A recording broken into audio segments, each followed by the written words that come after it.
Phil's presentation, and our next speaker is Renee Victoria Hoyos. Renee serves as Executive Director of the Tennessee Clean Water Network, and she's been doing that since 2003. She's overseen the growth of Tennessee Clean Water Network from an average budget of $150,000 annually to $750,000. Is that annual? Okay, very good. And she has directed and created programs for litigation, to environmental health, and has expanded the brand of TCWN from a small nonprofit to a leading voice for the environmental community in Tennessee. So please welcome from Knoxville, Renee Hoyos. Thank you so much. It's so, first I want to thank the Green Interfaith Network for inviting me. I love to come and talk about the Tennessee Clean Water Network. And it's also so nice to come to a community that's so progressive. You know, usually some poor Rotary Club will find my name somewhere, and some town that's a wide spot in the road, and after they finish my introduction, people are like, oh my God, who invited the liberal, tree-hugging commie who's going to tell me I can't flush my toilet?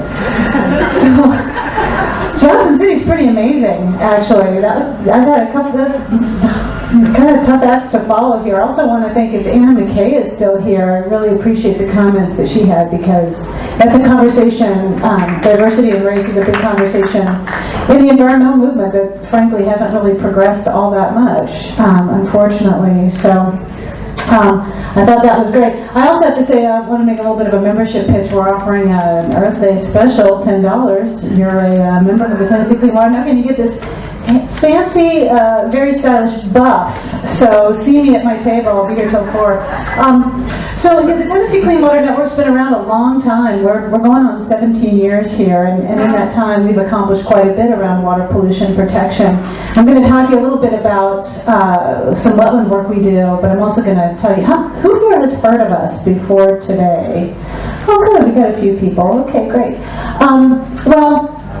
We are an environmental advocacy organization that deals primarily with water quality, and we deal with surface waters, protecting your rivers and streams, and then we also deal with drinking water, and that really came up from a project we were doing called Bringing Tap Back. And who was the woman that mentioned she's on the Arts Council? Yeah, do you remember, were you on the Arts Council when we did the fountains? No, but you did work at ETSU for us. Oh, yeah, okay. Yeah, so we had a project. We were funded from the Department of Health to encourage Tennesseans to drink less sugary beverages and replace it with water.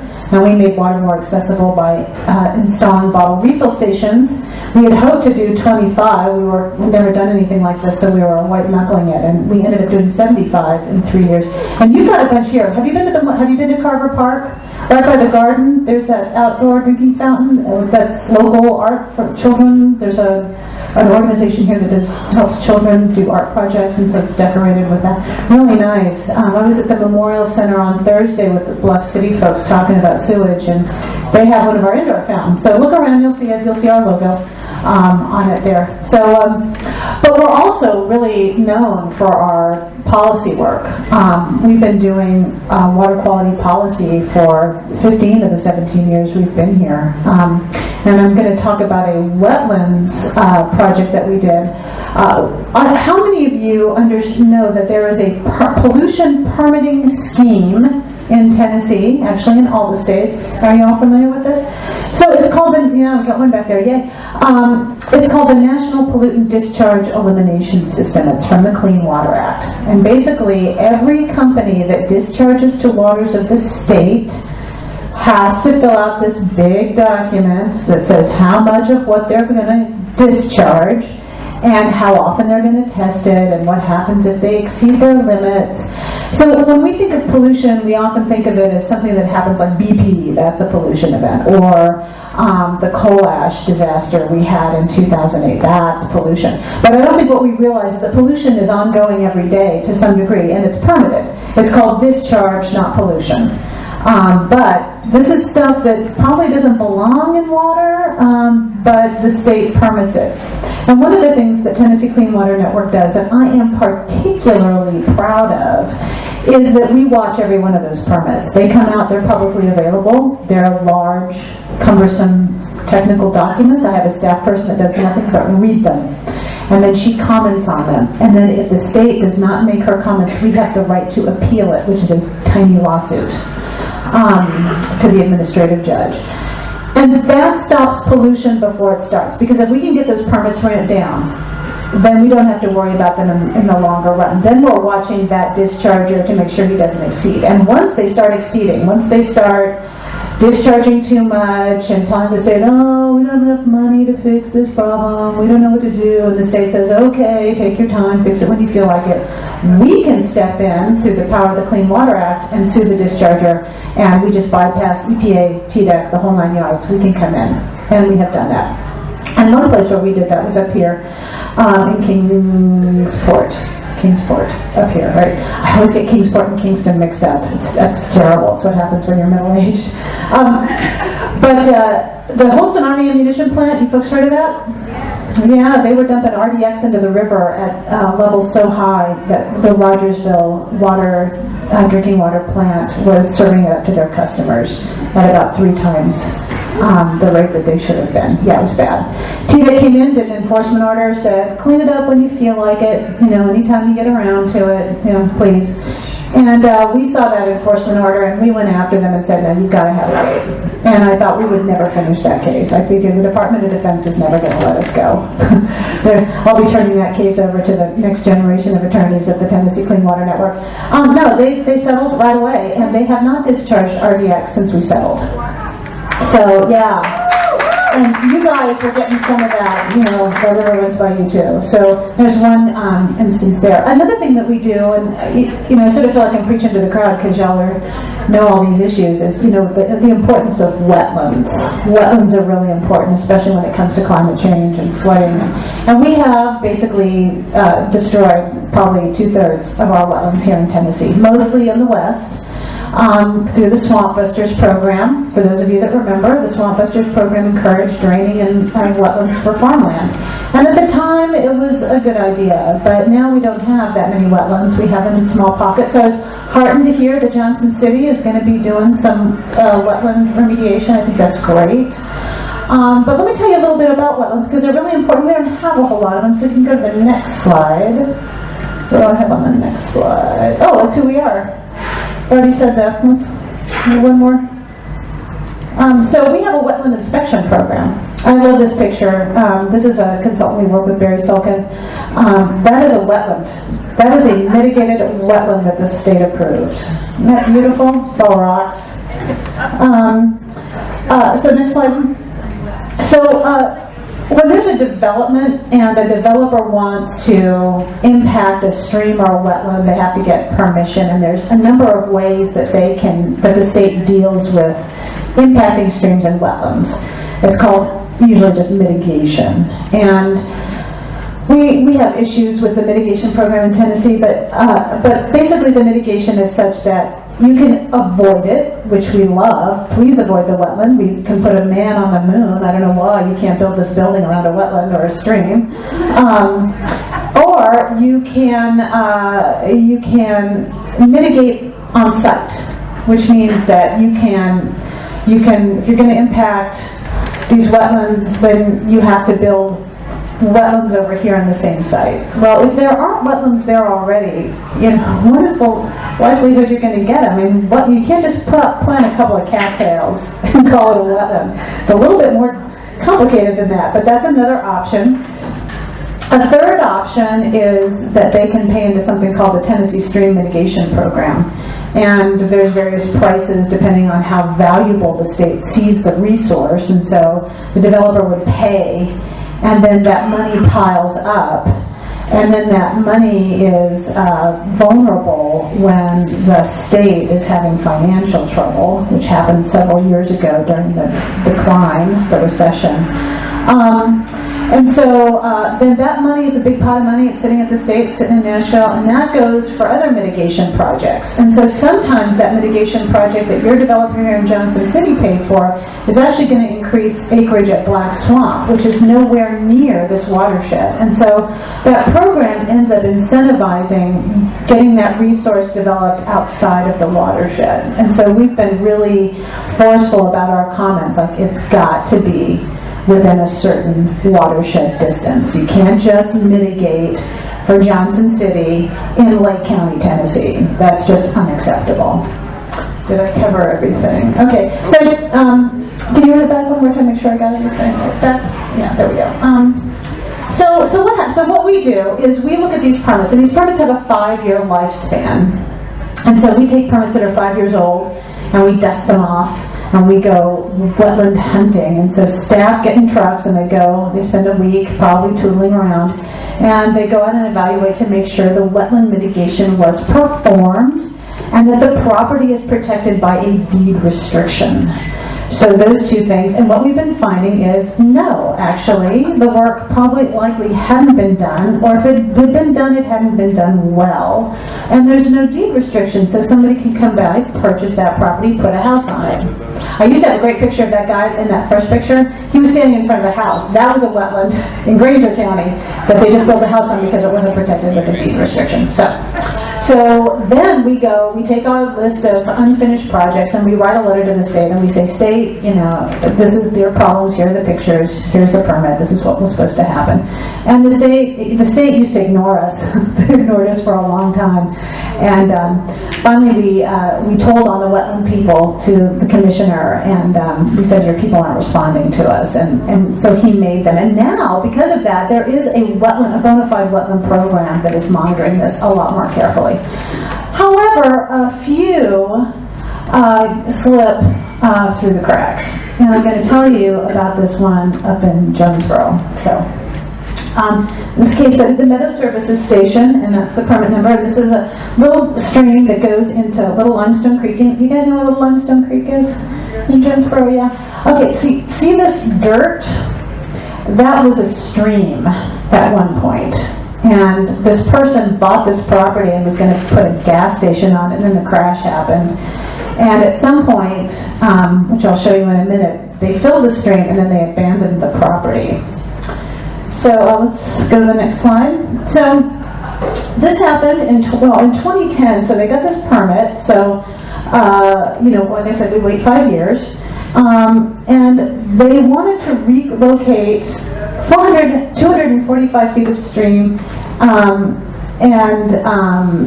and then they were going to make a new increased number of meandering streams. So this, often what happens with mitigation is that you have a ratio. If you destroy a certain amount of stream, then you have to increase the stream if you're going to do it inside. And this was the second most favorable option. They were going to do the mitigation on site, which we like.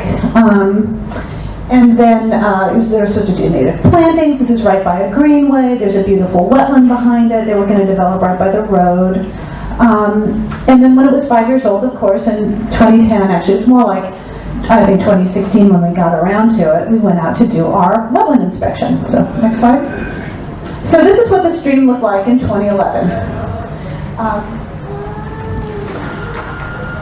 So here's the highway. They were going to build right here. So you can see this is the blue line. There's a little channel here, nice little channel here, nicely vegetated, looks really healthy. Next slide. June 2012, you see some development. There's a house here. The city started to develop a little greenway here, but it still looks pretty good because it hasn't been developed. Next slide.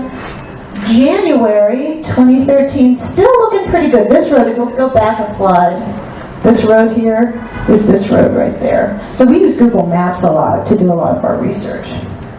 2013 happened, so the permit was 2010. 2013, still not developing on this site, mostly because they're probably recovering from the crash. Next site. Oh, look. There's the blue line. What is that? It's a big, freshly dirted scar.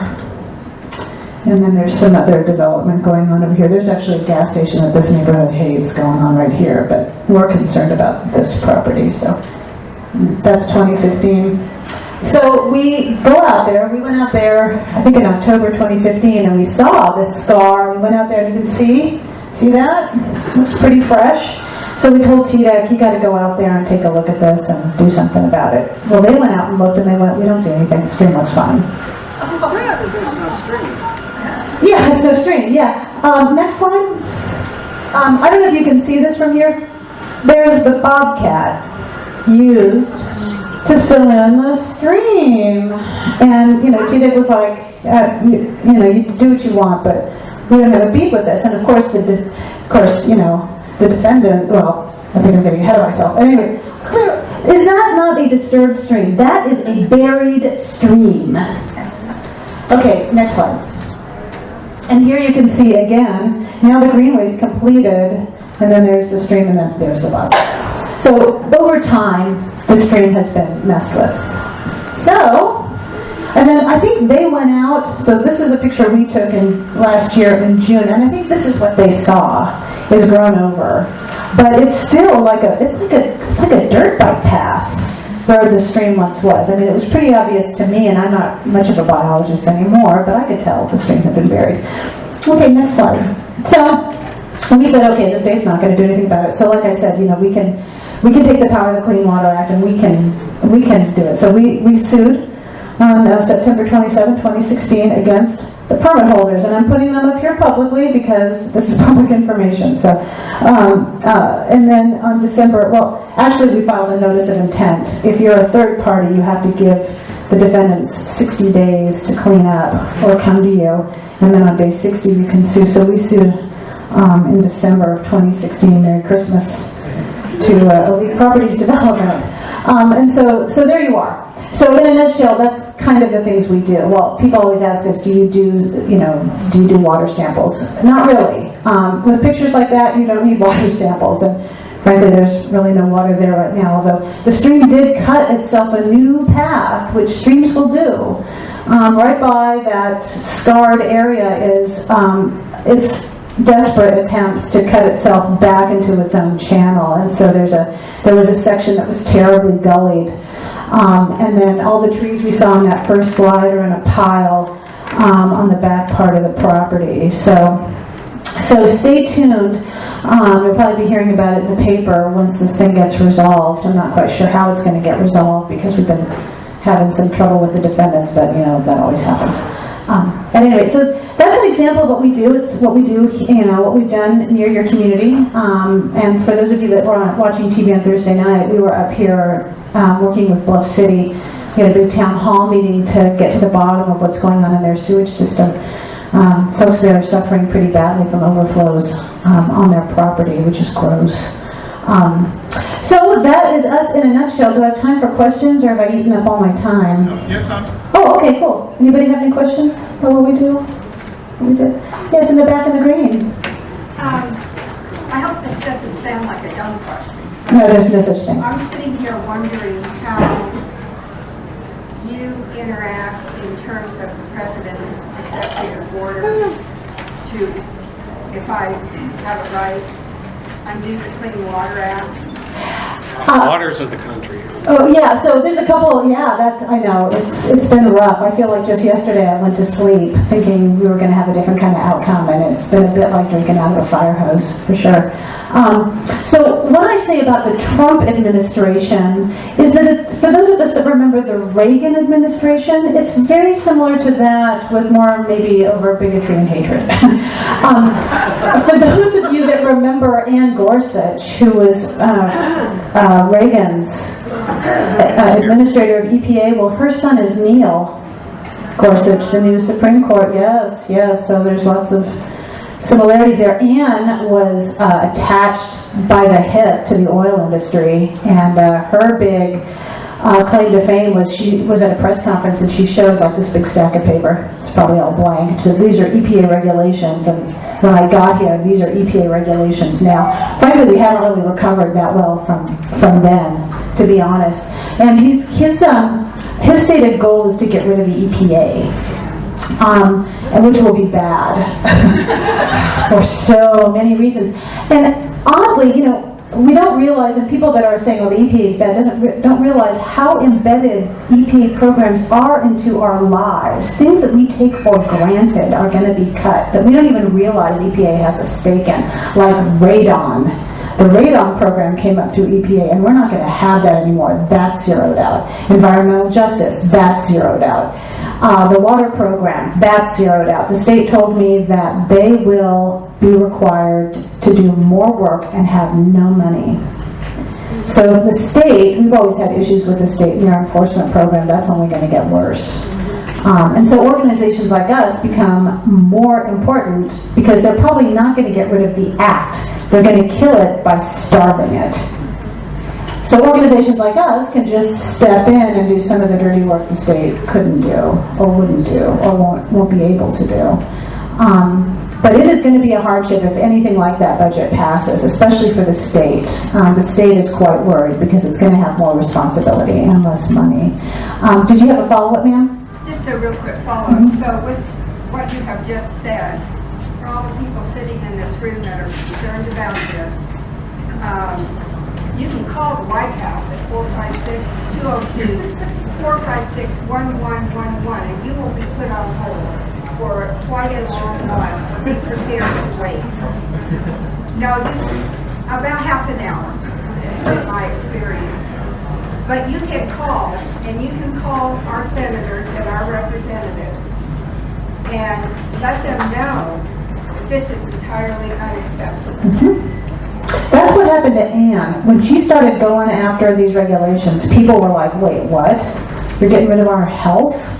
And there was quite an uproar. And it happened once, and we think it can happen again. So most definitely, let your legislators know. This gentleman right here, and I'll get you next. Just to tie in, and I might have missed part of it, and I may be speaking from naivety here, but in your lawsuit, does since it's near Jonesboro, it's in the county of Washington, and I don't know whether it's close with, does the town of Jonesboro or Washington County, do they have any part? No. Nothing to do. No, this was a state permit, so it's just an issue between the state and the developer. There may be some local permits they have to get, but what we're doing is we're suing through the Federal Clean Water Act. So there's the Clean Water Act, it's the big federal act, then there's the State Water Quality Control Act that manages the permitting program. And they got that permit. So we're suing through the federal court for that permit. So that's how that works. Over here. I noticed in the report on the Bluff City meeting that several people had said that there was somebody from a state water office that didn't even show up. And I called Channel 11 and asked them to find out is the reason that that person wasn't there for the state water program because of the EPA cuts. And to facilitate getting in contact with legislators, we've got postcards to send and the addresses and phone numbers, as well as a book that has the state legislatures, that has all of their contact information and what committees they're on. Great. We can help people get in contact. No, TDEC was just chicken. They didn't want to come out. Because on the other hand, they take customer service very seriously. They had a customer service survey, and we had a computer set up for people to fill out this survey, and they just didn't show. So, well, they told us they weren't going to come. They said, write down your questions and we'll give you an answer in writing. And I was like, I'm not going to do that. The answers will be unintelligible. So, yes. Well, I was just going to add, I personally sit at the 1 Acre Cafe from noon to 2 o'clock, first and third Mondays of every month. And I have postcards pre-addressed, and all you have to do is put your own address on it, because being a constituent matters, and then tell them in bold print or write a paragraph your reason why you think this is important, because they have to hear from us. As long as we remain silent, they believe they're riding their white horse off into the future, and we cannot allow that. What are the dates again? First and third Mondays of every month, 12 to 2, at the 1 Acre Cafe. Yes, ma'am. I have a question about the coal ash ponds. I know we had that disaster at Kingston. TVA said that they've cleaned up, that they're getting rid of some of those and they're containing them better. what are you seeing there? You know, do they seem like they're being a little bit more careful about that after that disaster, or there's still lots of problems? Well, so here's what happened. Actually, the Tennessee Clean Water Network and Tennessee Scenic Rivers Association are suing TVA over the Gallatin plant because they actually built that coal ash pond on a well-known wetland, and there's been a lot of seepage. So what they did, you know, at first, CEO Kilgore came out. I don't know if any of you went to the hearings that they had, but he was very like, "We'll make you whole and happy." And I remember when he said happy, I thought, "Oh, your lawyers are going to walk you back from that one." And it was true because they made few people happy. I think the first few people that sold their property were happy, and then after that, it was just a lot of disappointment. We were hoping to encourage them to pull all that coal ash out and put it someplace else. And then so that's where it gets really tricky, like where's it going to go? They've been burning coal since the 40s. There's a lot of stored coal ash. This stuff is just the periodic table of the elements. Where is it going to go? So that's a big question when you think about remediation, like, you know, they sent it down to a landfill in Alabama that was supposed to be state-of-the-art, and it's leaking. So you're really kind of at six of one, half dozen of the other. And so, but what we hope they do is just get it off of the river, because that's where they've been storing it in all their facilities. In fact, I heard this as a rumor that the New Johnsonville, or the Johnsonville plant in New Johnsonville, they were storing it on an island in the middle of the river, and they were anxiously like carting it off because they were afraid of what might happen there. So what they've ended up doing is, so the coal ash ponds they were created with coal ash because it's a constituent in cements, and so the pond walls were made of coal ash, and so they have taken the pond walls at Kingston down, and they've used concrete now, and they've sort of lined it, and they put the coal ash back right on the river. So you better just hope that the concrete holds, and if it happens again, it happens in the middle of winter where nobody was out on the river. I mean, TVA got lucky, don't you think? Nobody died. There was some property damage, but considering what could have happened, if that had happened in the summer, loss of life would have been enormous. And so you just hope that doesn't happen again. And they have really, the new CEO has put his foot down. He's like, we're just going to put it back on site, and we might line it, and we might not. So sue us. So we did. Who else is? Yes, in the blue.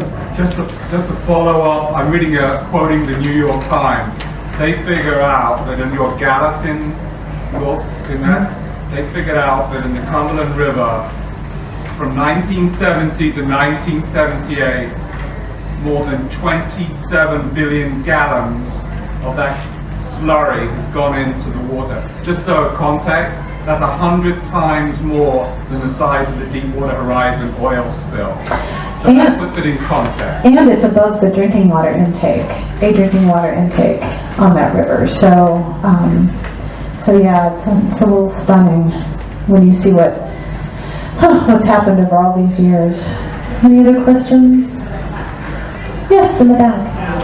There are issues around stormwater, because that is, I'm kind of recent to this area, but that's what they're trying to manage here. I mean, what are you trying to do advocacy-wise with that? With stormwater? That's a great question. So 2 years ago, the state legislature, long before Trump ever came on the scene, has got in their minds that they don't want rules or laws that protect the environment to be stronger than federal floors, which is not illegal. It's just distasteful if you've got water resources and especially if you've got a state that, and honestly, Tennessee is a lot more progressive than people think. Our clean water laws are stronger than the federal norms and the federal regulations. So there was a law that was passed saying you couldn't have stormwater laws more stringent than federal. But the permit that TDEC had was more stringent, and the Clean Water Act says you can't backslide without a good reason. So when they brought their permit back out again and weakened it to match the law, we sued them as did the home builders. And we're trying to see if perhaps we can get that law stricken because it does not allow protections. There's a couple things they took out of the permit, and one of the things they took out, which is not a federal requirement, is public participation. You used to be able to have public notice about the general permits, and now they're saying no, we're not going to require that. Now we are very adamant that the public should have access to documents and have them be easy to find and understandable, which is a tall order for the state. So we've got that appeal coming up. And so like you said, how do we do our advocacy? Well, one of the ways we do our advocacy is through you. Members tell us what's going on in their community, and when we do this permit review, we often know about things that are going to happen in your community before you do, and we tell you. And we'll, if you have questions about something in your community, you can just call us. We're a lot bigger now than when I got here 14 years ago, and so there are staff that can help you with if you've got a local problem, like we did up in Bluff City. I think I'm done. Am I done? Okay. I'm going to be here till 4, so come talk to me.